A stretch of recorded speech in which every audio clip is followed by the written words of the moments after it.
Soal Bahasa Indonesia kelas 4, semester 1 Kurikulum Merdeka, bab 1 sudah besar.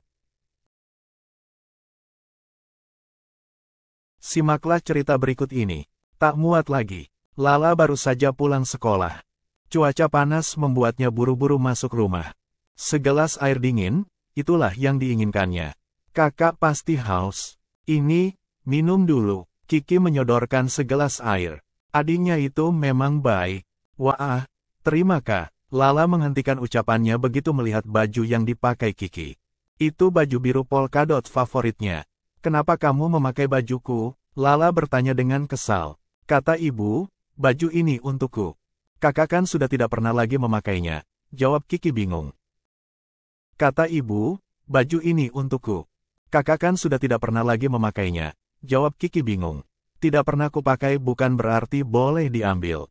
Lala mulai marah. Ayo, ganti bajumu. Tapi, baju ini pas untukku. Kiki mengelak. Pasti sudah kekecilan untuk Kak Lala. Tidak, ini bajuku, bukan bajumu. Lala berkeras. Akhirnya, Kiki mengalah. Lala mendapatkan kembali bajunya. Langsung saja Lala ke kamar untuk berganti pakaian. Kiki mengikutinya. Tidak, ini bajuku, bukan bajumu. Lala berkeras. Akhirnya, Kiki mengalah. Lala mendapatkan kembali bajunya. Langsung saja Lala ke kamar untuk berganti pakaian. Kiki mengikutinya. Masih cukup. Lala berdiri di depan cermin. Kenapa belakangan ini aku tidak pernah memakainya, ya? Lala terus mematut diri. Awalnya tidak ada masalah, tetapi lama-lama Lala merasa gerah. Dia juga sulit bernapas dengan lega. Kulitnya mulai terasa gatal. Lala lalu berusaha menggaruk punggungnya. Brit, Kak, baju kakak sobek. Kiki berteriak. Lala terdiam. Dengan sedih dia meraba bagian baju yang sobek. Nanti minta tolong ibu untuk menjahitnya. Kak, usul Kiki. Bisa sih, tapi, sahut Lala pelan. Dalam hati dia mengakui, memakai baju sempit sungguh tidak nyaman. Namun, ini adalah baju kesukaannya. Paman menghadiahkan baju itu sewaktu Lala berulang tahun yang ke-8. Astaga, sekarang Lala sudah berusia 10 tahun. Pantas saja akhir-akhir ini dia tidak pernah lagi memakai baju itu. Sudah kekecilan, mungkin baju itu akan bertambah sobek kalau dia terus memakainya. Lala melihat bayangan dirinya dan Kiki di cermin. Ternyata, Lala memang sudah besar. Dia sudah tak cocok lagi memakai baju itu. 2 tahun lalu tubuhnya masih seukuran Kiki. Ya, nanti kita minta tolong ibu menjahit baju ini, katanya. Kemudian Lala menambahkan, nanti baju ini buat kamu saja. Yang benar, Kak, Hori, teriak Kiki senang. Lala mengangguk pelan. Iya, untukmu saja. Terima kasih. Kiki langsung memeluk kakaknya. Soal nomor 1. Apa yang Lala inginkan ketika pulang sekolah? Apakah A. Makan siang, B. Minum air dingin, C. Tidur siang, atau D. Bermain di luar rumah?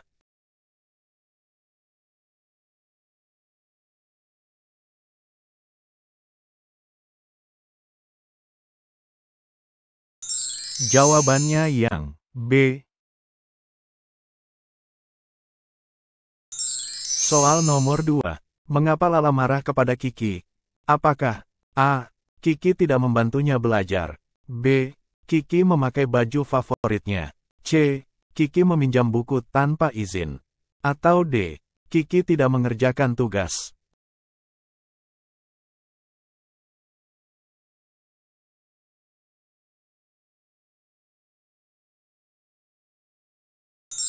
Jawabannya yang B.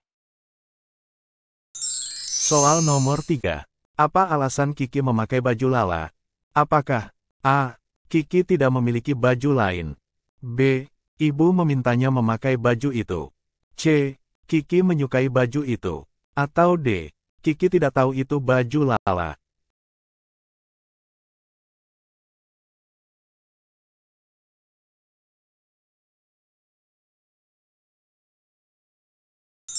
Jawabannya yang B. Soal nomor 4. Apa yang dirasakan Lala saat mengenakan baju sempit? A. Nyaman, B. Bahagia, C. gerah dan sulit bernapas. D. Tidak peduli.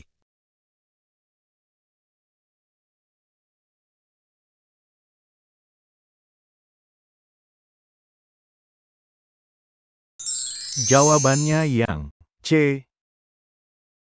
Soal nomor 5. Apa yang dilakukan Lala setelah menyadari baju itu sudah kekecilan? Apakah A. Membuangnya, B. Memberikannya kepada Kiki, C. Menjahitnya, atau D. Menyimpan di lemari?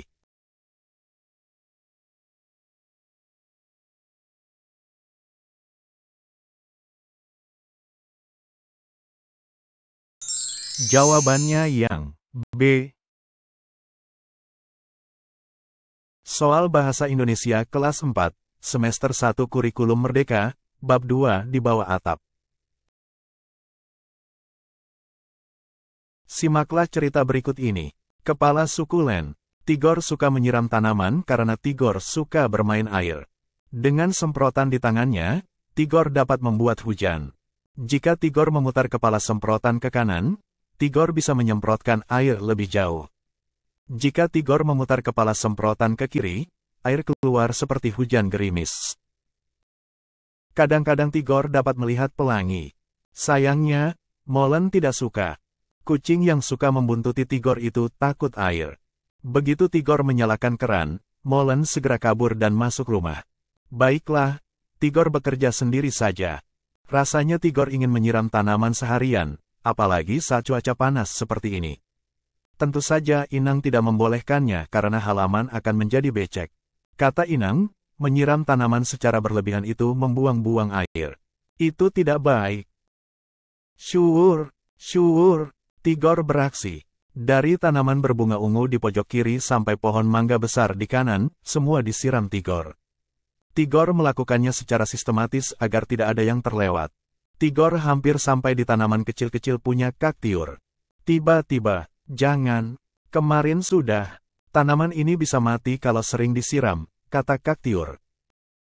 Kenapa? Tigor heran sekali. Ini sukulen. Lihat, daunnya tebal sekali. Ini untuk menyimpan air. Kalau sering disiram, sukulen bisa membusuk, Kaktiur menjelaskan. Sukulen, aku baru tahu tanaman juga punya suku. Sahut Tigor heran. Tigor tahu keluarga mereka bersuku Batak. Tigor dan Kaktiur bermarga Siregar, mengikuti marga bapak. Kita bersuku Batak dan bermarga Siregar. Tanaman ini bersuku Len dan bermarga apa? Tanya Tigor. Kaktiur tertawa. Bukan begitu. Namanya memang suku Len. Bukan karena punya suku. Tigor ikut tertawa. Seru juga seandainya tanaman juga punya suku. Ada suku Mawar, suku Mangga, suku Anggrek, dan suku Singkong. Kenapa Molen mengendus-endus? Tigor terpikir, hei, namamu juga ada. Len, Molen. Bagaimana kalau kamu menjadi kepala suku? Kepala suku Len. Meong, jawab Molen. Soal nomor 1. Apa yang membuat Tigor suka menyiram tanaman? A. Karena dia ingin tanaman tumbuh lebih cepat. B. Karena dia suka bermain air. C. Karena dia ingin membuat pelangi. D. Karena Molen tidak suka air.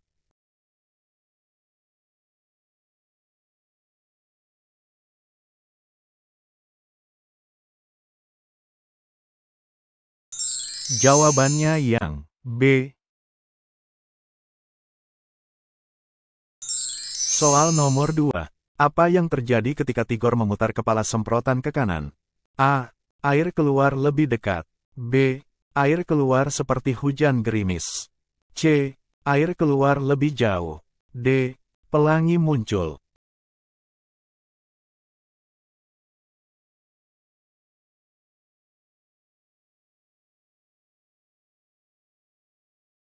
Jawabannya yang C.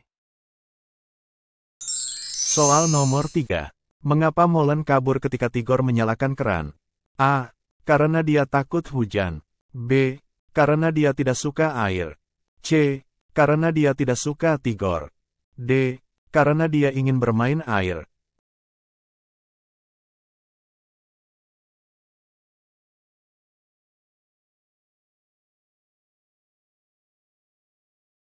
Jawabannya yang B. Soal nomor 4. Apa yang dikatakan Inang tentang menyiram tanaman secara berlebihan? A. Itu membuang-buang air. B. Itu membuat tanaman tumbuh lebih baik. C. Itu membuat halaman lebih indah. D. Itu membantu tanaman berbunga.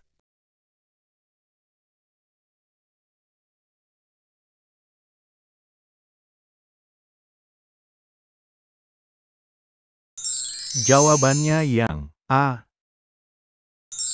Soal nomor 5. Apa yang terjadi jika Tigor menyiram sukulen terlalu sering? A. Sukulen akan tumbuh lebih cepat. B. Sukulen bisa membusuk. C. Sukulen akan menghasilkan bunga lebih banyak. D. Sukulen akan menjadi lebih hijau.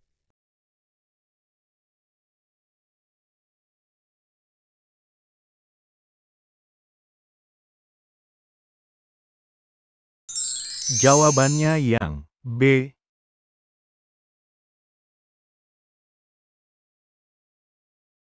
Soal Bahasa Indonesia kelas 4 semester 1 Kurikulum Merdeka. Bab 3 Lihat sekitar.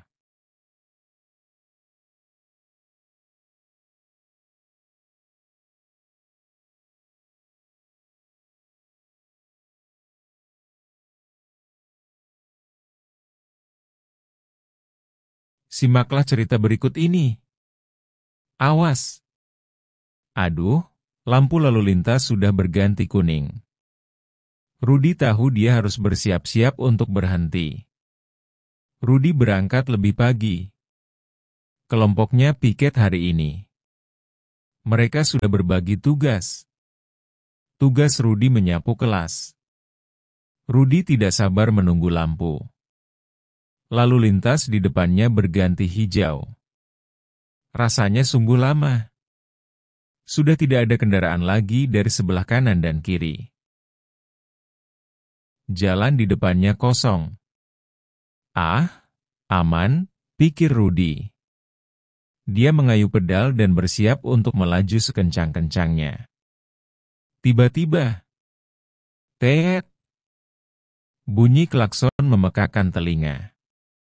Sebuah sepeda motor tiba-tiba melaju mendekatinya. Rudi sangat terkejut, tetapi dia sigap mengerem. Pengendara sepeda motor juga mengerem, tetapi dia terjatuh. Untunglah, pengendara sepeda motor itu tidak terluka. Sepeda motornya juga tidak rusak. "Kamu tidak apa-apa?" Seorang ibu bertanya kepada Rudi. "Kenapa kamu sudah maju?" "Di sebelah sana lampu lalu lintas masih hijau, berarti di sini masih merah," kata pengendara sepeda motor dengan kesal. "Itu berbahaya." "Sudah, sabar. Yang penting tidak ada yang terluka," kata ibu itu menengahi.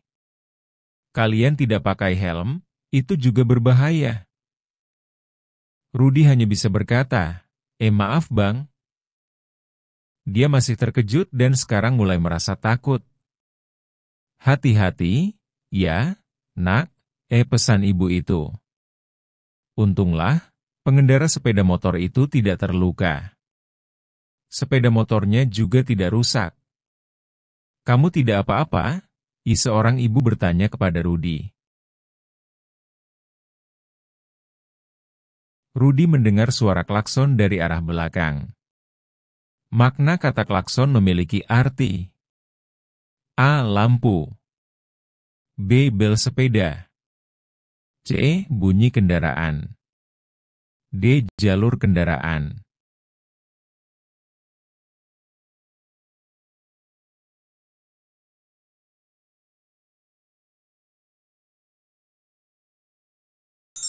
Jawabannya yang C.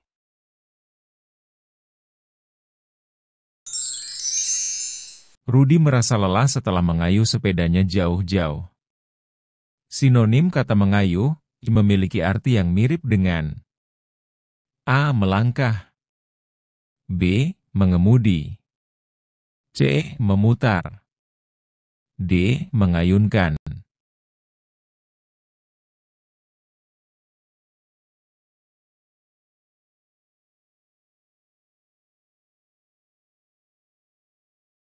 Jawabannya yang D. Polisi lalu lintas yang sigap membantu pejalan kaki. Makna kata sigap, memiliki arti A. Ceroboh, B. Siap siaga, C. Cepat marah, D. Berisik.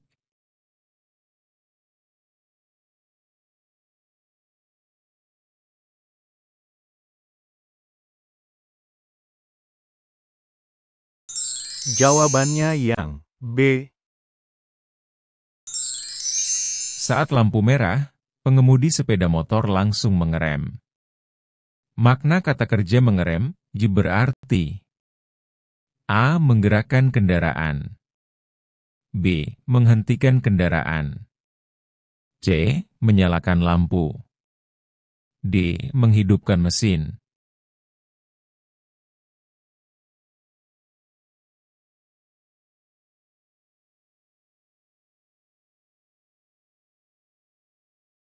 Jawabannya yang B.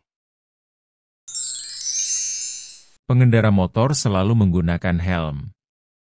Makna kata helm, merujuk pada A. Sepatu, B. Topi pelindung kepala, C. Jaket pelindung, D. Sarung tangan.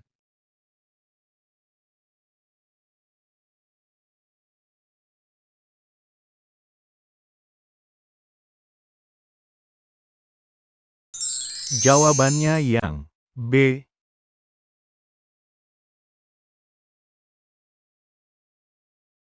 Soal Bahasa Indonesia kelas 4 semester 1 Kurikulum Merdeka.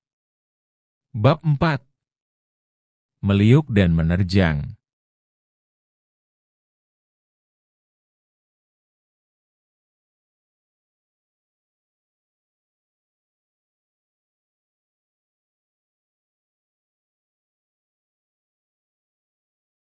Simaklah cerita berikut ini. Dikenal karena menari. Indonesia memiliki banyak sekali budaya, khususnya tarian. Tari-tarian itu menjadi ciri khas suatu daerah. Berikut ini dihimpun 5 desa yang terkenal dengan ciri khas tarian dan para penarinya. Desa pertama adalah Desa Olehsari di Banyuwangi, Jawa Timur, yang terkenal dengan tari seblang. Tarian yang dilakukan setiap tahun ini diyakini untuk menghindarkan desa dari bahaya. Penarinya biasanya wanita dewasa yang wajahnya ditutupi daun kelapa. Penari memperagakan kegiatan membajak sawah sambil menggendong boneka mengikuti irama musik. Desa kedua adalah Desa Cempaka di Bali dengan tari baris. Tari ini dibawakan oleh laki-laki dewasa. Gerakannya menirukan pemuda gagah berani yang menerjang medan perang. Tari baris dibedakan menjadi 2 berdasarkan jumlah penarinya. Tarian yang dibawakan seorang penari disebut tari jojor, sementara tarian yang dilakukan berkelompok disebut tari dadap. Selanjutnya adalah Desa Barikin di Kalimantan Selatan dengan tari baksa kembang. Tarian ini dibawakan oleh penari perempuan yang jumlahnya ganjil, misalnya 1, 3, atau 5 penari. Gerakannya meliuk-liuk menggambarkan seorang putri yang sedang bermain di taman bunga. Tari baksa kembang sering dipentaskan di acara-acara besar. Desa keempat adalah Desa Situraja di Jawa Barat yang terkenal dengan tari umbul. Para penarinya adalah perempuan berkebaya, berselendang, dan memakai kacamata hitam. Gerakannya gemulai, menggoyangkan badan, dan sedikit menirukan gerakan pencak silat. Tari ini mengandung pesan bahwa perempuan juga bisa menjaga diri dengan ilmu bela diri. Desa terakhir adalah Desa Gigieng di Aceh dengan tari seudati. Fungsi tarian ini bukan hanya sebagai pertunjukan hiburan untuk rakyat, melainkan juga sebagai sarana dakwah untuk mengembangkan ajaran agama Islam. Tari seudati dibawakan oleh 8 pemuda. Gerakan yang dibawakan menggambarkan seorang syekh bersama para pembantunya. Desa Olehsari di Banyuwangi, Jawa Timur, terkenal dengan tari. A. Baris. B. Sebelang. C. Baksa Kembang. D. Seudati.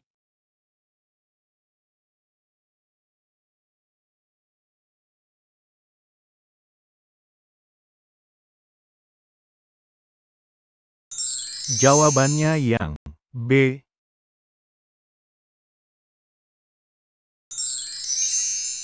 Fungsi utama dari tari sebelang adalah untuk A. Menghibur masyarakat. B. Mendidik anak muda. C. Menghindarkan desa dari bahaya. D. Mengembangkan budaya daerah.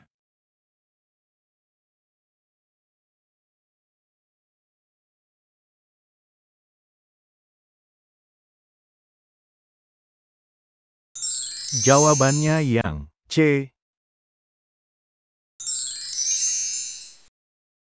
Penari tari baris biasanya adalah A. Perempuan.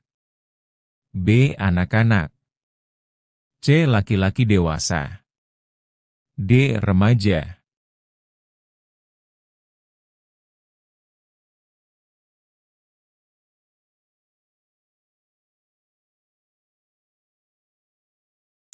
Jawabannya yang C. Tari baris dibedakan menjadi dua berdasarkan jumlah penarinya, yaitu A. Jojor dan dadap. B. Baksa dan kembang. C. Olehsari dan sebelang. D. Seudati dan baksa.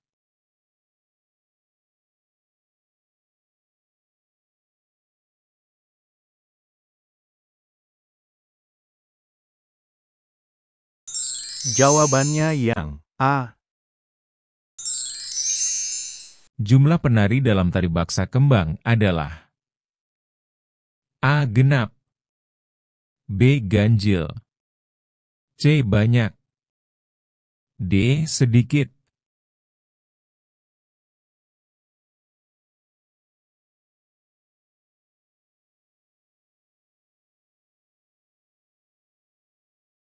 Jawabannya yang B. Terima kasih. Wassalamualaikum warahmatullahi wabarakatuh.